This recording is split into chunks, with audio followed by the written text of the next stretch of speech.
Et si tout ce qu'on t'a appris sur Dieu était faux? Pas partiellement faux, pas légèrement inexact, fondamentalement à côté. Écoute-moi bien. Tu as peut-être grandi dans une église, tu as peut-être récité des prières depuis que tu avais 5 ans. Tu connais peut-être par cœur les 10 commandements, les béatitudes et le Notre Père.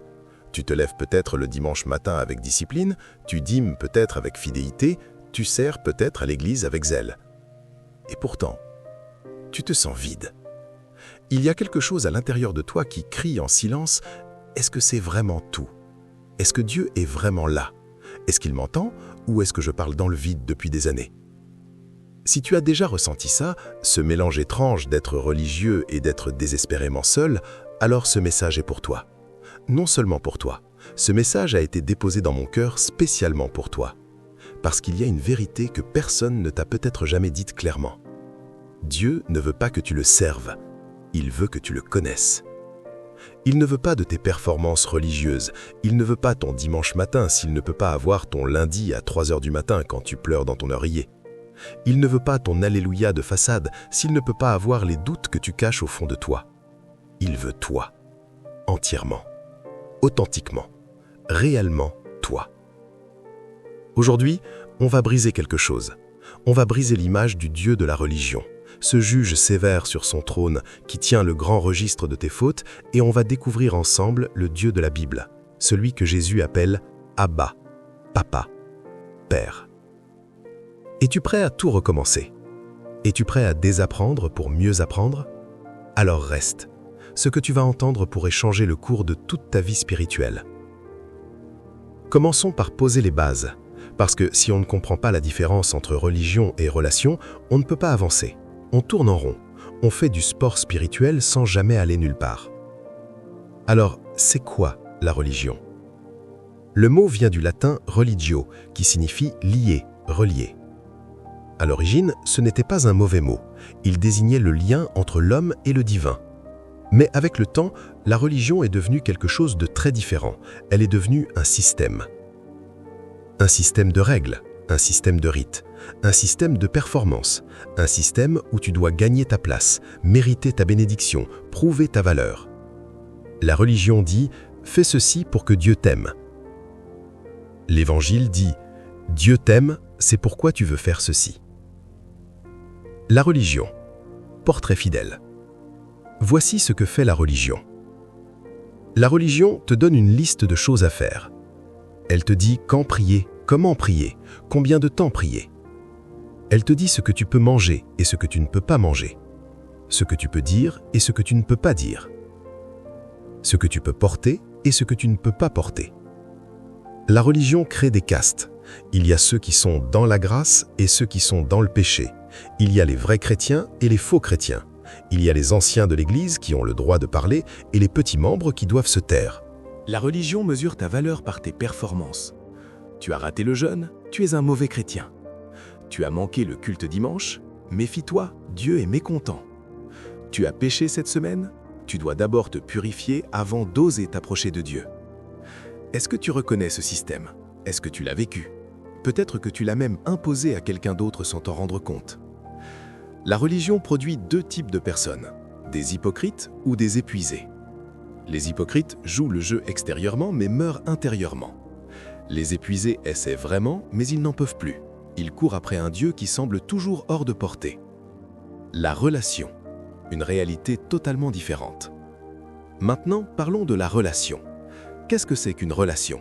C'est simple, une relation, c'est 2 personnes qui se connaissent, qui parlent, qui partagent, qui traversent ensemble les moments difficiles et les moments de joie. Une relation, c'est vivant, c'est dynamique, ça grandit, ça évolue. Pense à une véritable amitié. Pense à quelqu'un que tu aimes profondément. Est-ce que cette amitié ressemble à une liste de règles? Est-ce que tu dois performer pour que cet ami t'apprécie? Est-ce que tu dois atteindre un certain quota de conversation pour mériter sa présence? Non. Dans une vraie relation, tu peux arriver avec tes imperfections. Tu peux dire « je vais mal ». Tu peux pleurer sans avoir à expliquer. Tu peux poser des questions difficiles. Tu peux avoir des doutes. Et l'autre ne te quitte pas. Il reste. Il t'accueille. C'est exactement le type de relation que Dieu veut avec toi. Pas une performance, une présence. Dans Jean 15, 15, Jésus dit quelque chose de révolutionnaire à ses disciples. Il dit « Je ne vous appelle plus serviteurs, car le serviteur ne sait pas ce que fait son maître, mais je vous appelle mes amis, parce que je vous ai fait connaître tout ce que j'ai appris de mon Père. » Jésus, le Fils de Dieu, qui t'appelle son ami. Pas ton patron, pas ton juge, ton ami, quelqu'un qui te fait confiance, quelqu'un qui te révèle les secrets de son cœur. C'est ça la relation que Dieu veut avec toi, intime, profonde, réelle. Tableau comparatif détaillé. Regardons côte à côte les différences concrètes entre vivre dans la religion et vivre dans la relation. Religion, tu pries parce que tu dois prier. Relation, tu pries parce que tu meurs d'envie de lui parler. Religion, tu lis la Bible pour cocher une case. Relation, tu lis la Bible parce que chaque verset te parle de lui. Religion, tu donnes par obligation ou par peur des malédictions. Relation, tu donnes par gratitude et par amour. Religion, tu sers pour être vu, reconnu, honoré. Relation, tu sers parce que l'amour de Christ te déborde. Religion, quand tu pèches, tu te caches de Dieu. Relation, quand tu pèches, tu cours vers Dieu. Religion, Dieu est un juge que tu dois satisfaire. Relation, Dieu est un père que tu veux connaître. Religion, ta valeur dépend de ce que tu fais. Relation, ta valeur dépend de qui tu es pour lui. Tu vois la différence ? Ce ne sont pas des nuances, ce sont deux univers spirituels complètement différents. Et tout change selon l'univers dans lequel tu vis. Avant de parler de relation, il faut connaître celui à qui on a affaire. On ne peut pas avoir une relation avec quelqu'un qu'on ne connaît pas, ou pire, avec quelqu'un qu'on a mal connu. Et le problème majeur de la religion, c'est qu'elle nous donne une image déformée de Dieu. Alors qui est Dieu vraiment ? Pas selon la tradition, pas selon ta grand-mère, même si elle t'aimait sincèrement, pas selon le pasteur qui t'a effrayé étant enfant avec l'enfer et le jugement. Qui est Dieu selon la Bible ? Première vérité fondamentale, Dieu est amour. Pas Dieu aime, Dieu est amour. C'est ce que dit 1 Jean 4,8. Ce n'est pas une qualité qu'il possède, c'est son essence. C'est ce qu'il est dans son être le plus profond. Avant la création, avant le temps, avant toi, il était déjà amour. Dieu est amour. Quiconque demeure dans l'amour demeure en Dieu et Dieu demeure en lui. 1 Jean 4,16. Ça change tout. Si Dieu est amour, alors tout ce qu'il fait, il le fait par amour. Même la discipline, même les épreuves, même le silence. Tout est filtré à travers un amour infini que tu et moi ne pouvons pas entièrement comprendre, mais que nous pouvons expérimenter. Les attributs de Dieu que la religion oublie. La religion aime mettre en avant la sainteté de Dieu et sa colère contre le péché. Et c'est vrai, Dieu est saint, mais la religion oublie de te parler de toute la personnalité de Dieu. Laisse-moi te présenter le Dieu complet de la Bible. Dieu est patient. 2 Pierre 4,9 dit qu'il ne veut pas que quelqu'un périsse, mais que tous parviennent à la repentance. Il attend, il patiente, il donne du temps. Il n'est pas pressé de te condamner, il est pressé de te récupérer. Dieu est miséricordieux. Le mot hébreu utilisé dans l'Ancien Testament pour décrire la miséricorde de Dieu est chesed. C'est un mot intraduisible. Il signifie à la fois amour fidèle, loyauté inébranlable, tendresse, compassion. La Bible l'utilise plus de 250 fois pour décrire Dieu. 250 fois, ce n'est pas une coïncidence. Dieu est proche. Le psaume 34,18 dit « L'Éternel est près de ceux qui ont le cœur brisé, et il sauve ceux qui ont l'esprit dans l'abattement. » Quand tu es au fond du gouffre, Dieu n'est pas sur son trône à regarder de loin, il descend, il vient vers toi. Dieu est attentif. Matthieu 6,10 dit que ton Père sait de quoi tu as besoin avant même que tu le lui demandes. Il connaît ton nom, il connaît le nombre de cheveux sur ta tête, Luc 12,7, il te voit dans le secret, Matthieu 6,6. Dieu est jaloux, dans le bon sens du terme. La jalousie de Dieu n'est pas la jalousie toxique que nous connaissons entre humains, c'est le désir ardent de Dieu d'être premier dans ta vie, non pas parce qu'il en a besoin pour son ego, mais parce qu'il sait que si quelque chose d'autre prend la première place dans ta vie, ça te détruira. Sa jalousie, c'est de la protection. Dieu est créatif. Il a créé des milliards d'étoiles, dont 95% n'ont jamais été vues par un œil humain. Il a créé 8,7 millions d'espèces animales sur Terre. Il a créé des fleurs dans des endroits si reculés que personne ne les verra jamais. Pourquoi ? Parce qu'il est artiste. Il crée pour le plaisir de créer. Et il t'a créé toi, unique, avec des empreintes digitales que personne d'autre n'a dans l'univers entier. Tu es une œuvre d'art sortie des mains du Dieu de l'univers. Pas un accident, pas une erreur, un chef-d'œuvre voulu, désiré, aimé. Le Dieu de l'Ancien Testament versus le Dieu du Nouveau Testament. Un malentendu à corriger. Beaucoup de chrétiens pensent qu'il y a deux versions de Dieu, le Dieu sévère et vengeur de l'Ancien Testament et le Dieu doux et aimant du Nouveau Testament révélé en Jésus. C'est une erreur théologique majeure. Le Dieu qui a envoyé la pluie pendant 40 jours est le même qui a attendu patiemment que Noé bâtisse l'arche pendant 120 ans, donnant à l'humanité le temps de se repentir.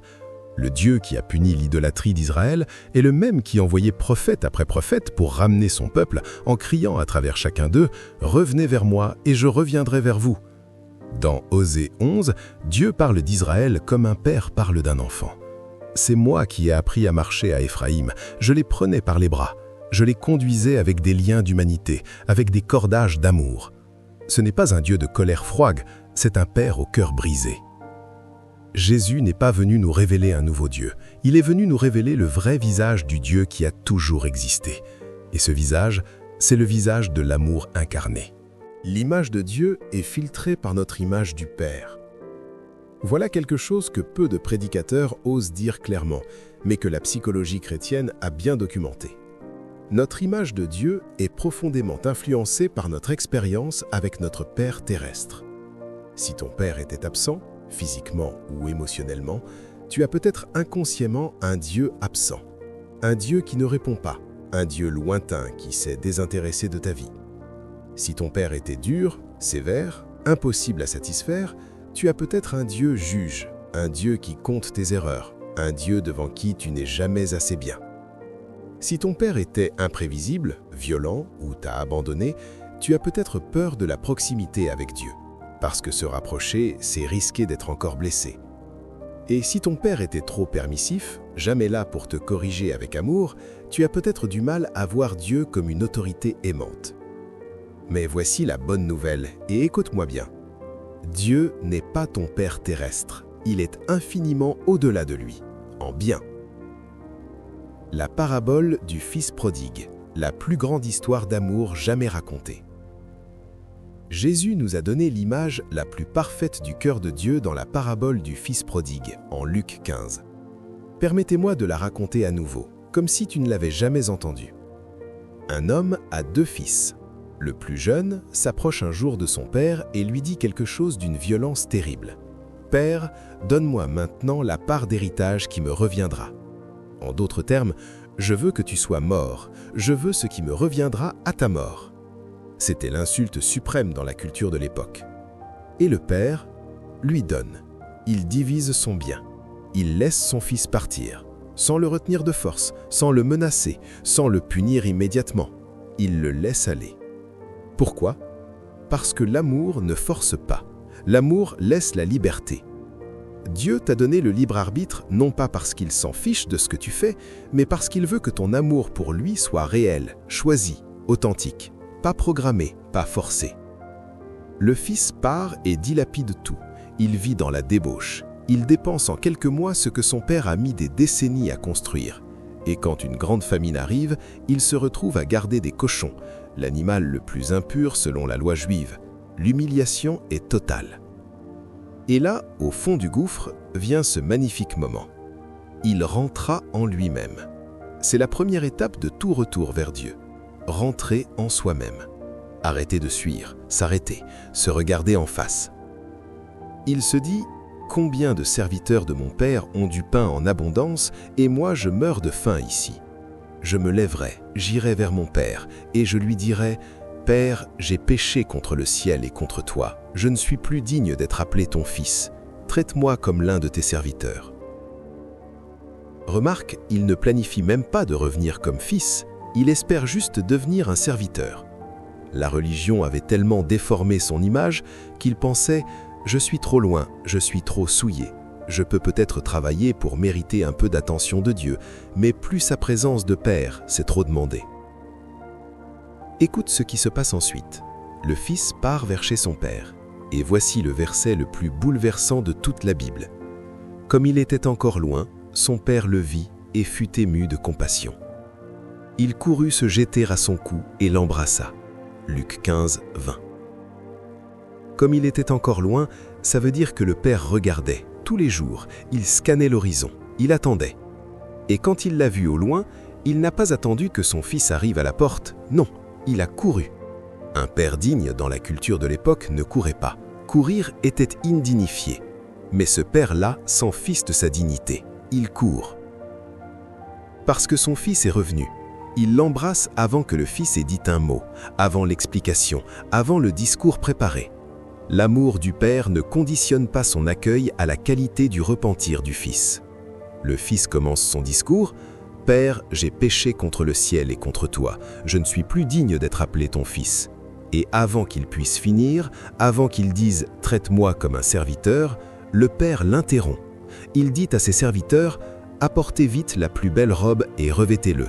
Mettez-lui un anneau au doigt et des chaussures aux pieds. Amenez le veau gras et tuez-le. Mangeons et réjouissons-nous, car mon fils que voici était mort et il est revenu à la vie. » Mort et il est revenu à la vie. Il était perdu et il est retrouvé. La robe, restauration de l'honneur. La bague, restauration de l'autorité et de l'appartenance à la famille. Les souliers, les esclaves n'avaient pas de sandales, les fils, si. Et une fête. Pas un rendez-vous disciplinaire, une fête. C'est ton Dieu. C'est ton Père. Peu importe où tu es aujourd'hui, peu importe combien d'années tu t'es éloigné, peu importe ce que tu as fait ou ce qui t'a été fait. Si tu tournes ton visage vers lui, il court vers toi et il fait la fête. Jésus et les pharisiens, le conflit central. Si tu lis les évangiles avec attention, tu remarques quelque chose de frappant. Jésus n'a jamais eu de conflit sérieux avec les prostituées, les voleurs, les collecteurs d'impôts, les pécheurs notoires. Non. Ses confrontations les plus intenses, les plus violentes dans ses mots, c'est avec les religieux, les pharisiens, les scribes, les responsables du temple, ceux qui connaissaient la loi par cœur, ceux qui priaient 3 fois par jour, ceux qui jeûnaient 2 fois par semaine, ceux qui donnaient la dîme jusqu'à la dernière herbe aromatique de leur jardin. Et Jésus leur dit dans Matthieu 23, « Lisez ce chapitre un jour, c'est l'un des textes les plus forts de toute la Bible. Malheur à vous, scribes et pharisiens hypocrites, parce que vous ressemblez à des sépulcres blanchis, qui paraissent beaux au dehors, et qui, au-dedans, sont pleins d'ossements de mort et de toute espèce d'impureté. » Matthieu 23, 27. Des sépulcres blanchis, beaux à l'extérieur, morts à l'intérieur. C'est l'image la plus brutale que Jésus utilise pour décrire la religion sans relation. Et plus tôt dans le même chapitre, il dit d'eux: ils lient de pesants fardeaux et les mettent sur les épaules des hommes, mais eux-mêmes ne veulent pas les remuer du doigt. Matthieu 23, 4. Des fardeaux pesants. Voilà ce que la religion fait. Elle alourdit, elle écrase, elle te fait croire que tu n'en fais jamais assez. Elle te fait porter la culpabilité d'Adam et Ève sur tes épaules personnelles. Elle te fait sentir que tu es toujours à un péché d'être coupé de Dieu. Et Jésus, en contraste absolu, dit en Matthieu 11, 28, 30, « Venez à moi, vous tous qui êtes fatigués et chargés, et je vous donnerai du repos. Prenez mon joug sur vous et recevez mes instructions, car je suis doux et humble de cœur, et vous trouverez du repos pour vos âmes, car mon joug est aisé et mon fardeau est léger. » Fatigués et chargés, c'étaient les gens écrasés par le système religieux de l'époque. Et Jésus ne leur dit pas « faites plus d'efforts », il ne leur dit pas « conformez-vous mieux au système », il dit « venez, reposez-vous, je suis doux ». Les prisons de la religion aujourd'hui. La religion peut te piéger dans des prisons très spécifiques. Laisse-moi en nommer quelques-unes pour que tu puisses les reconnaître si tu en fais l'expérience. La prison de la culpabilité permanente. Tu n'arrives jamais à te sentir pardonné. Tu fais une prière de confession et 5 minutes après, le péché est encore là dans ta tête, aussi lourd qu'avant. Tu n'arrives pas à recevoir la grâce parce que la religion t'a convaincu que tu dois en faire plus pour mériter le pardon. La prison de la comparaison. Tu te mesures constamment aux autres chrétiens. Lui prie 2 heures par jour, moi seulement 30 minutes. Elle connaît la Bible par cœur, moi j'ai du mal à me souvenir des références. Ils ont l'air si proches de Dieu, pourquoi moi je me sens si loin? La prison de la peur. Tu fais des choses pour Dieu principalement par peur, peur de l'enfer, peur des malédictions, peur que si tu rates le culte, quelque chose de mauvais va t'arriver. C'est une relation basée sur la terreur, pas sur l'amour. Et 1 Jean 4,18 dit clairement « L'amour parfait bannit la crainte ». Si ta relation avec Dieu est dominée par la peur, ce n'est pas encore l'amour parfait, c'est encore de la religion. La prison du mérite. Tu penses que tes bénédictions dépendent de tes performances. Tu as bien prié cette semaine, donc Dieu doit te bénir.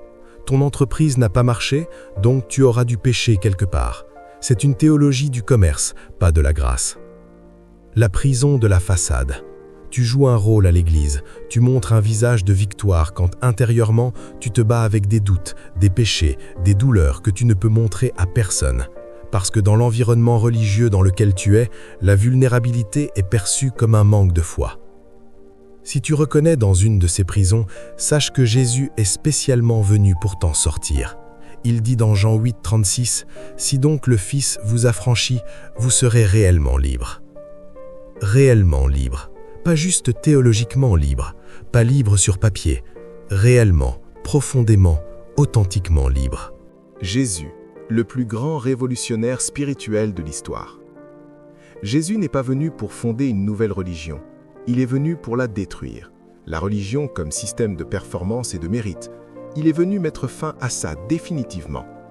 Regardons comment il s'est comporté. Chaque action de Jésus était un défi direct au système religieux de son époque. Il touchait les lépreux. Dans la culture juive de l'époque, toucher un lépreux te rendait impur. Tu ne pouvais plus entrer au temple. Tu devais te purifier selon tout un processus. Mais Jésus ne déléguait pas la guérison. Il tendait la main et touchait. Il choisissait l'humanité de l'autre au-dessus des règles religieuses. Il parlait aux femmes en public. Dans un contexte où les femmes n'étaient pas censées avoir de discussions théologiques avec des hommes en dehors du foyer familial, Jésus engage une conversation philosophique et spirituelle profonde avec la femme samaritaine au puits, qui de plus est une samaritaine, groupe méprisé par les juifs orthodoxes. Double transgression, triple révolution. Il mangeait avec les pécheurs. Matthieu 9,11. Les pharisiens demandaient à ses disciples « Pourquoi votre maître mange-t-il avec les publicains et les gens de mauvaise vie ?» Et Jésus répond « Ce ne sont pas ceux qui se portent bien qui ont besoin de médecins, mais les malades. » Le repas dans la culture juive était un acte hautement symbolique d'acceptation et de communion. Jésus mangeait avec les exclus, il les acceptait à sa table. Il guérissait le jour du sabbat. À plusieurs reprises, délibérément, Jésus choisit de guérir des gens le jour du sabbat, le jour de repos sacré, provoquant ainsi la colère des religieux. Son message était clair, la compassion pour l'être humain prime sur l'observance rituelle. Il pardonnait les péchés, acte ultime de scandale religieux. Qui peut pardonner les péchés sinon Dieu seul? Et Jésus, face à une femme adultère que les religieux voulaient lapider, dit simplement « Femme, où sont ceux qui t'accusaient? Personne ne t'a condamné? Moi non plus je ne te condamne pas. Va et ne pêche plus. » Jean 8, 10, 11.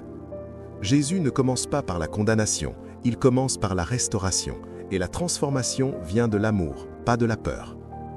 Le sermon sur la montagne, la charte de la relation. Dans le sermon sur la montagne, Matthieu 5 à 7, Jésus révolutionne complètement l'idée de ce que Dieu demande. À plusieurs reprises, il utilise la formule « Vous avez entendu qu'il a été dit, mais moi je vous dis que ». C'est une formule explosive dans le contexte juif. La loi était sacrée, intouchable, et Jésus se lève et dit « Je vais aller plus loin, je vais au fond du problème, parce que la religion s'occupait des comportements. Moi, je m'occupe du cœur. » Vous avez entendu qu'il a été dit « Tu ne commettras pas de meurtre ». Mais moi je vous dis que quiconque se met en colère contre son frère mérite d'être puni. La religion s'arrête au comportement externe. Jésus va à la source intérieure. Vous avez entendu qu'il a été dit « Tu ne commettras pas d'adultère ». Mais moi je vous dis que quiconque regarde une femme pour la convoiter a déjà commis l'adultère avec elle dans son cœur. Encore une fois, Jésus ne veut pas juste de bonnes actions, il veut un cœur transformé. Pourquoi ? Parce que seul un cœur transformé par l'amour peut produire une vie vraiment nouvelle. Les règles changent les comportements temporairement, l'amour change les désirs définitivement. Des principes pratiques pour une relation vivante. Jusqu'ici, on a parlé de ce que la relation avec Dieu n'est pas et de qui Dieu est vraiment. Maintenant, parlons de comment construire cette relation, concrètement, pratiquement, dans ta vraie vie avec ton vrai quotidien. parce que je sais ce que tu pourrais te dire. C'est beau tout ça, mais comment est-ce que je fais? Comment est-ce que je commence? Voici ma réponse. Une relation avec Dieu se construit exactement comme une relation avec un être humain. Avec le temps, avec l'attention, avec la communication, avec la confiance qui grandit au fil des expériences partagées. Principe 1. Commence par l'authenticité. La première chose à faire pour construire une vraie relation avec Dieu, c'est d'arrêter de lui parler comme si tu récitais un texte officiel. Dieu connaît ta pensée avant que tu la formules. Psaume 139:2. Alors pourquoi te fatiguer à lui présenter une version polissée de toi-même? Il t'a vu au pire, il te connaît mieux que tu ne te connais toi-même, et il t'aime quand même. Commence aujourd'hui par une prière authentique. Pas de formule, pas de vocabulaire religieux si ce n'est pas naturel pour toi. Parle-lui comme tu parlerais à quelqu'un en qui tu as confiance. Dis-lui ce que tu ressens vraiment, dis-lui ce que tu n'arrives pas à comprendre, dis-lui où tu en es. Le psaume 62 est un bel exemple d'authenticité totale envers Dieu. Le psalmiste dit « Mon âme se repose en Dieu seul, de lui vient mon salut ». Mais quelques versets plus loin, il dit « Jusqu'à quand vous mettrez-vous tous sur un homme pour l'abattre? Comme une muraille penchée, une clôture qui s'abîme. » Crie « Jusqu'à quand vous rerez-vous contre un homme ?» L'authenticité, c'est de pouvoir dire les deux. Principe 2. Apprends à écouter. Une relation où seulement une personne parle, c'est un monologue, pas un dialogue. Et beaucoup de chrétiens ont une vie de prière qui ressemble à un long monologue. Ils parlent à Dieu, mais ne savent pas comment l'écouter. Comment Dieu parle-t-il? Par sa parole, d'abord et avant tout. La Bible n'est pas un livre de règles, c'est une lettre d'amour de Dieu à l'humanité. Chaque fois que tu l'ouvres avec un cœur ouvert et que tu te demandes « Que veux-tu me dire aujourd'hui ?» tu ouvres un canal de communication divine. Il parle aussi par la paix intérieure. Colossiens 3:15 dit « Que la paix de Christ, à laquelle vous avez été appelés pour former un seul corps, règne dans vos cœurs. » La paix de Dieu comme arbitre intérieur, c'est un langage que tu peux apprendre à reconnaître. Il parle par les circonstances, par les rencontres, par les portes qui s'ouvrent ou se ferment. Apprends à chercher Dieu dans l'ordinaire de ta journée, pas seulement dans les moments religieux officiels. Il parle par le Saint-Esprit qui t'habite si tu es né de nouveau. Cette petite voix intérieure, douce, non violente, jamais condamnatrice, c'est souvent lui. Apprends à faire la différence entre ta voix, la voix de peur et la voix de Dieu. Principe 3. La régularité avant l'intensité. On croit souvent que pour avoir une relation forte avec Dieu, il faut de longues heures de prière intense. Et si tu as le temps et la grâce pour ça, c'est magnifique. Mais pour la majorité d'entre nous, la clé est différente. C'est la régularité. Le fait de revenir, encore et encore, chaque jour, même si c'est 5 minutes le matin, même si c'est une conversation courte dans la voiture, même si c'est juste de lever les yeux au ciel à midi et de dire « Je suis là, toi aussi tu es là, merci ». La régularité construit la familiarité, et la familiarité construit la confiance, et la confiance rend l'intimité possible. C'est vrai dans toute relation humaine, et c'est vrai dans ta relation avec Dieu. Principe 4. Apprends à voir Dieu dans ton quotidien. La religion t'a peut-être appris que Dieu est dans l'église, dans les moments de prière formelle, dans les retraites spirituelles.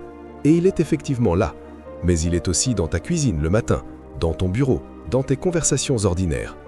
Frère Laurent, un moine du XVIIe siècle, a développé ce qu'il appelait la pratique de la présence de Dieu. Pendant des décennies, il travaillait dans les cuisines du monastère et faisait de chaque tâche ordinaire, éplucher les légumes, laver la vaisselle, un moment de communion avec Dieu. Et il disait qu'il se sentait aussi proche de Dieu pendant ces moments ordinaires que pendant les offices les plus solennels. C'est ça une relation, pas juste des moments dédiés, mais une conscience continue, une présence partagée qui colore toute ton existence. Principe 5. Accepte la grâce dans les moments d'échec. Voici l'un de nos moments les plus importants dans une relation avec Dieu. Comment tu te comportes après avoir péché ou échoué.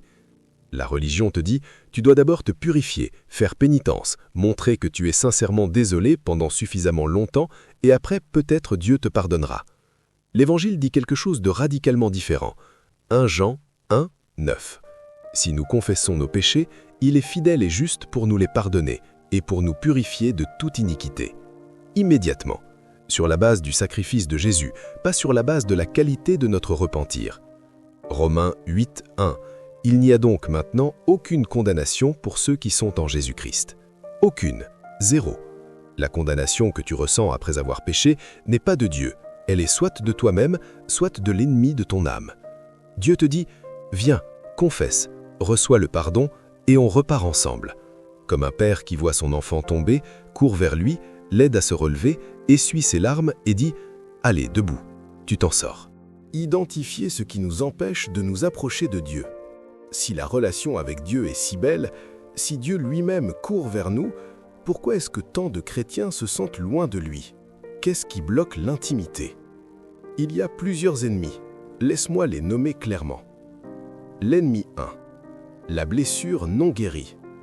Beaucoup de gens ne peuvent pas s'approcher de Dieu parce qu'ils sont blessés par ce qu'ils vivent ou ont vécu. Une prière sans réponse, un deuil douloureux, une injustice criante, une trahison au cœur même de l'Église. Et quand tu es blessé par la vie ou par des chrétiens, il est très naturel, même si c'est une erreur, de mettre cette blessure sur Dieu, de lui dire « Pourquoi m'as-tu abandonné dans ça ?» Cette question est parfaitement légitime. Même Jésus l'a posée depuis la croix. « Mon Dieu, pourquoi m'as-tu abandonné ?» Matthieu 27, 46. Dieu peut gérer tes questions difficiles, mais laisse-lui aussi la possibilité de te répondre.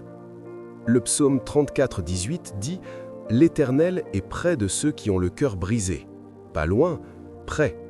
Peut-être que ta blessure est précisément le lieu où Dieu veut te rencontrer le plus intimement. L'ennemi 2. La faute non confessée. Le péché non confessé crée une distance, non pas parce que Dieu s'éloigne, il ne le fait pas, mais parce que nous nous cachons. Comme Adam et Ève dans le jardin d'Éden après la chute, ils n'avaient pas disparu de la présence de Dieu, c'est eux qui se cachaient. Et Dieu leur crie « Où es-tu » Genèse 3, 9. Ce n'est pas que Dieu ne savait pas, c'est une invitation.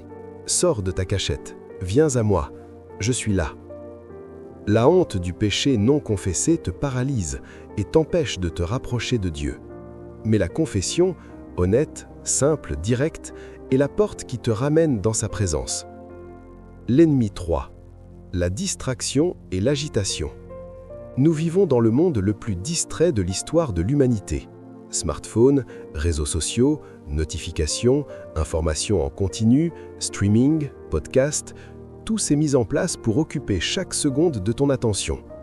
La relation avec Dieu demande du silence, de la quiétude, du temps non rempli. Et c'est exactement ce que notre époque déteste le plus. Le psaume 46, 10 dit « Arrêtez et sachez que je suis Dieu ». Arrêtez. Le mot hébreu est « rapha ». Relâcher, lâcher prise. Avant de connaître qu'il est Dieu, il faut d'abord s'arrêter.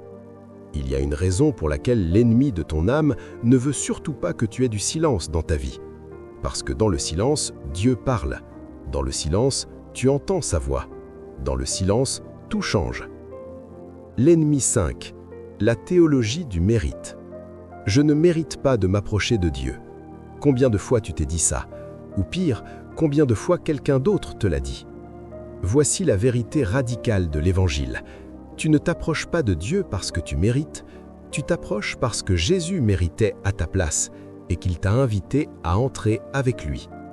Hébreux 4, 16 dit « Approchons-nous donc avec assurance du trône de la grâce afin d'obtenir miséricorde et de trouver grâce pour être secourus dans le moment opportun. » Avec assurance, pas avec timidité, pas avec honte, pas en se couvrant la tête au cas où Dieu te repousserait, avec assurance, parce que tu es le bienvenu, parce que Jésus t'a ouvert le chemin.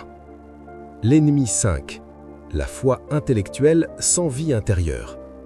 On peut connaître toute la théologie chrétienne et n'avoir aucune vie intérieure.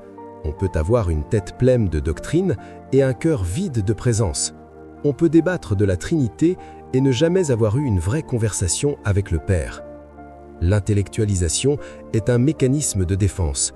Si je peux réduire Dieu à des concepts que je maîtrise, je n'ai pas besoin de me laisser transformer par sa présence. Si je peux le garder dans des catégories théologiques, il n'est pas dangereux. Mais Dieu est dangereux dans le bon sens du terme. Il vient chambouler, il vient transformer, il vient remettre en question, il vient te donner une vie que tu n'aurais jamais osé imaginer. Repenser totalement notre conception de la prière. La prière est l'un des sujets les plus mal enseignés dans l'Église. On nous apprend les formules, les postures, les heures, mais on nous parle rarement de la prière comme conversation. Qu'est-ce qu'une conversation? C'est un échange entre deux personnes qui se connaissent, qui se font confiance, qui peuvent parler librement. Une conversation a de l'humour, elle a des moments de sérieux, elle peut être courte, elle peut être longue, elle peut commencer à n'importe quelle heure, elle n'a pas de formule fixe. C'est exactement ce qu'est la prière dans sa forme la plus pure. Une conversation avec quelqu'un qui t'aime infiniment, qui a tout le temps du monde pour toi, qui ne regarde pas sa montre, qui ne juge pas ta manière de parler, qui est simplement là. Les modèles de prière dans la Bible. Regarde comment les gens prient dans la Bible. Abraham négocie avec Dieu pour Sodome, Genèse 18, comme si les deux personnes étaient autour d'une table. Moïse est en colère contre Dieu après le veau d'or, Exode 32. Il lui dit en substance, « Soit tu pardonnes ce peuple, soit efface-moi de ton livre. » Job crie à Dieu pendant des chapitres entiers. Rien de poli, rien de formaté, du cri pur. David, dans les psaumes, passe d'une adoration sublime à la plainte la plus profonde dans le même texte. Psaume 22 commence par « Mon Dieu, pourquoi m'as-tu abandonné ?» et finit par « Je proclamerai ton nom à mes frères ». Toute la gamme des émotions humaines amenées devant Dieu sans filtre. Tu n'as pas besoin de prier parfaitement, tu as besoin de prier vraiment. Le Notre Père, pas une formule à réciter, mais un modèle à vivre. Quand les disciples demandent à Jésus « Seigneur, apprends-nous à prier », il leur donne ce qu'on appelle le Notre Père.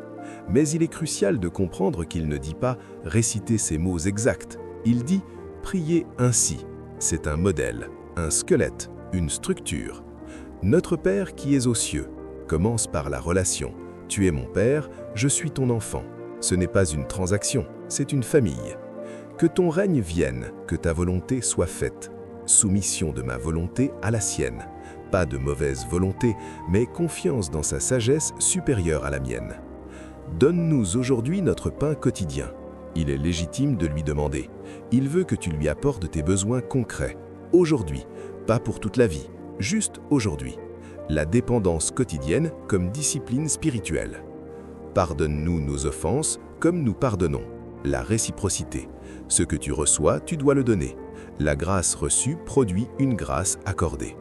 Ne nous induis pas en tentation, mais délivre-nous du mal. Honnêteté sur ta fragilité. Tu n'es pas fort en toi-même, tu as besoin de sa protection active dans ta vie. Toute une vie de prière tient dans ces quelques lignes, mais comme un modèle, pas comme une formule magique à réciter mécaniquement. Des types de prières pour une vie de prière variée. La prière d'adoration, parler à Dieu de qui il est. Non pas ce qu'il fait pour toi, mais qui il est en lui-même. Sa beauté, sa sagesse, son amour, sa puissance. C'est la prière la plus transformatrice, parce qu'elle change ta perspective. Quand tu contemples la grandeur de Dieu, tes problèmes ne disparaissent pas, mais ils retrouvent leur vraie proportion. La prière d'action de grâce, remercier Dieu pour ce qu'il fait. 1 Thessaloniciens 5, 18, rendez grâce en toutes choses, pas pour toutes choses.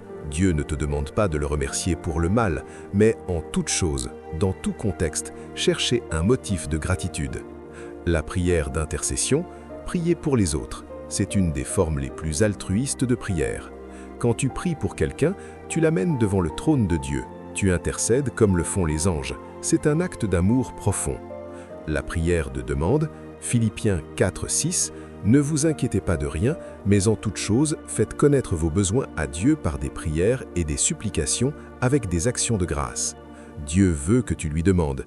Il n'est pas un distributeur automatique, les réponses ne sont pas mécaniques, mais il est un père qui prend soin de ses enfants. La prière contemplative, le simple fait d'être en présence de Dieu, sans demander, sans parler, juste être là. Jésus passait des nuits entières ainsi.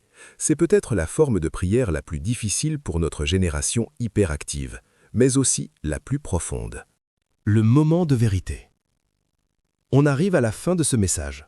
Et avant que tu fermes cette vidéo et que tu retournes à ta vie, je veux que tu prennes 30 secondes avec moi. 30 secondes, c'est tout ce que je te demande. Ferme les yeux si tu le peux et pose-toi honnêtement cette question. Quelle est ma relation avec Dieu en ce moment ? Est-ce que je le connais vraiment ou est-ce que je pratique seulement une religion ? Est-ce que j'ai une liste de choses à faire pour Dieu ou est-ce que j'ai une relation vivante avec lui? Est-ce que j'ai peur de Dieu au sens de la terreur ou est-ce que je l'aime et le respecte profondément? Est-ce que j'attends quelque chose pour m'approcher de lui, me sentir assez bien, avoir fait suffisamment de choses bien, ou est-ce que je sais que je peux venir maintenant, juste comme je suis? Peut-être que tu es dans cette vidéo par hasard, ou par curiosité. Peut-être que quelqu'un te l'a envoyé. Peut-être que ça fait des années que tu te bats avec ta foi. Peut-être que tu as tout quitté et que tu n'as même plus l'habitude de parler de Dieu. Peu importe où tu en es. Ce que je veux que tu saches, c'est ceci. Dieu t'a regardé venir de loin, il a couru à ta rencontre et il fait la fête pour ton retour. Aujourd'hui, maintenant. Une invitation simple.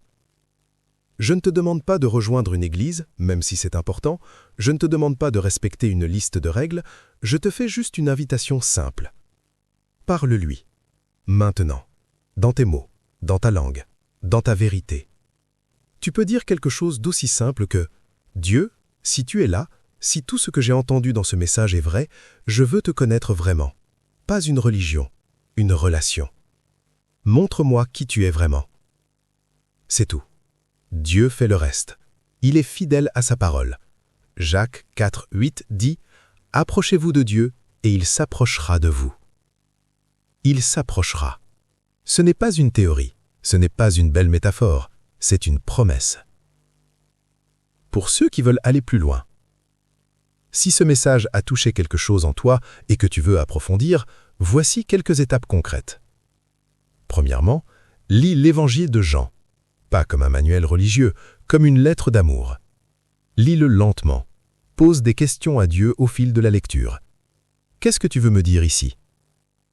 Deuxièmement, parle à Dieu tous les jours. Pas forcément longtemps, pas forcément avec des mots formels. Juste parle-lui, dans la voiture, sous la douche, avant de dormir, partout. Il est partout. Troisièmement, trouve une communauté de foi qui célèbre la grâce, pas la performance, pas la liste de règles, mais la grâce, la transformation, la relation.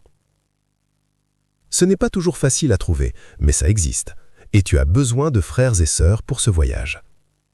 Quatrièmement, sois patient avec toi-même. Une relation se construit dans le temps. Il y aura des hauts et des bas, des moments de grande proximité et des moments où Dieu semblera silencieux. Mais ne lâche pas, il est là, même dans le silence. Le mot final. Jésus est mort sur une croix, non pas pour fonder une religion, mais pour ouvrir une porte vers le Père. Il a dit en Jean 14, 6, « Je suis le chemin, la vérité et la vie. Nul ne vient au Père que par moi. » Le chemin est ouvert, la porte est grande ouverte. Le Père est debout, les yeux sur l'horizon, guettant ton retour. Tu n'as pas besoin d'être parfait pour entrer, tu n'as pas besoin d'avoir tout réglé.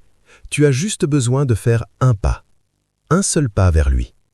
Et ce pas, tu peux le faire maintenant. Dieu ne veut pas ta performance, il veut ta présence.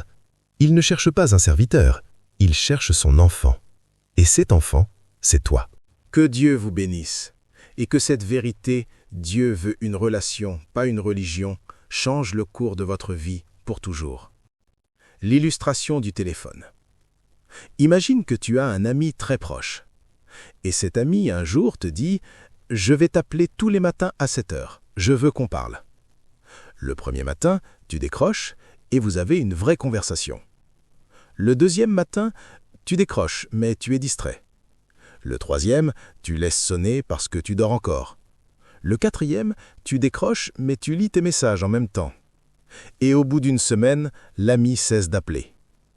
Maintenant, imagine un ami dont l'amour est infini. Il rappelle quand même. Il rappelle le lendemain et le surlendemain. Et il continue d'appeler parce que sa fidélité ne dépend pas de ta réponse. C'est Dieu. Il continue d'appeler. La question est, est-ce que tu décroches? L'illustration du jardinier. Une relation avec Dieu ressemble à un jardin. Au début, le terrain est dur. Il faut creuser, enlever les pierres, préparer la terre. C'est difficile, c'est laborieux. Mais une fois que la graine est plantée et que tu l'arroses régulièrement, pas toujours beaucoup, mais régulièrement, Elle grandit, d'abord imperceptiblement, puis de plus en plus vite. Et un jour, tu te retournes et tu as un jardin magnifique. Ne juge pas ta relation avec Dieu dans sa première semaine, ni dans son premier mois. Arrose chaque jour et attends la récolte. L'histoire d'Augustin d'Hippone. Saint Augustin, l'un des plus grands théologiens de l'histoire chrétienne, a vécu pendant des décennies loin de Dieu. Il a exploré les philosophies, les plaisirs, les systèmes intellectuels. Et à 32 ans, après une nuit de crise profonde dans un jardin de Milan, il entend une voix d'enfant lui dire « Prends et lis ». Il ouvre la Bible au hasard et tombe sur Romains 13, 13, 14. Et tout bascule. Il écrira plus tard dans ses confessions ces mots qui résument tout ce message. « Tu nous as fait pour toi, Seigneur, et notre cœur est sans repos jusqu'à ce qu'il trouve son repos en toi. » Cette phrase a 1600 ans, et elle est plus vraie aujourd'hui qu'elle ne l'a jamais été. Notre génération est la plus connectée et la plus seule de l'histoire. La plus riche et la plus vide, la plus instruite et la plus perdue. Parce que nous cherchons dans les mauvais endroits ce que seul Dieu peut donner. L'illustration des cartes postales. Imaginez quelqu'un qui reçoit des cartes postales de son père tous les jours, des cartes de partout dans le monde, mais il ne les ouvre jamais. Elles s'accumulent, des centaines, des milliers de cartes, toutes pleines d'amour, de nouvelles, de dessins, de mots doux. Et lui dit « Mon père ne me parle jamais ». C'est nous, avec la Bible. Dieu nous a envoyé une lettre, la plus longue, la plus riche, la plus profonde lettre d'amour jamais écrite. 66 livres, des milliers d'années d'histoire. Et nous disons « Dieu ne parle pas ».